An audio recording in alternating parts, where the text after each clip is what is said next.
Amizao fiainan'izao ampatraina ianao toky visiketra-kazany vonao tsaro vifany tompo miahireo tsitsina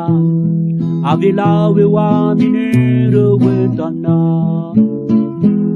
avela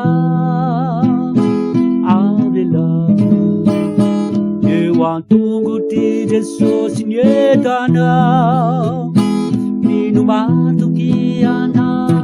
aniny amonjy anao avelao eo amin'ireo entanao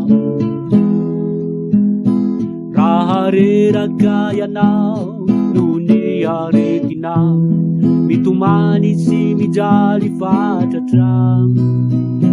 Jesosy amonjy anao anasitrananao avelao eo amin'ireo entanao avelao eo antongotry Jesosy ny entanao mino matoky anao aniny amonjy anao avelao eo amin'ireo entanao ireo fahavalonao manimba ny fiainanao miaketraka hatrany nefonao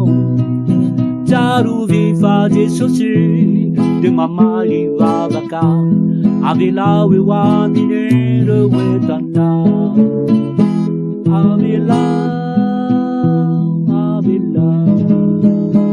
eo antongotry Jesosy ny entanao mino matoky anao aniny amonjy anao avelao eo amin'ireo entanao rehefa antitray anao mitombony taonanao mitambesatra reo tebitebinao tsaro vifany tompo de tsy mahafoy anao avelao eo amin'ireo entanao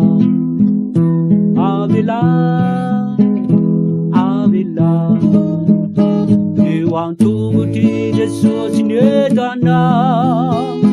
mino matoky anao aniny amonjy anao avelao eo amin'ireo entanao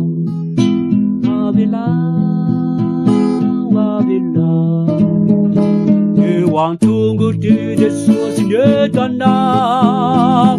mino matoky anao aniny amonjy anao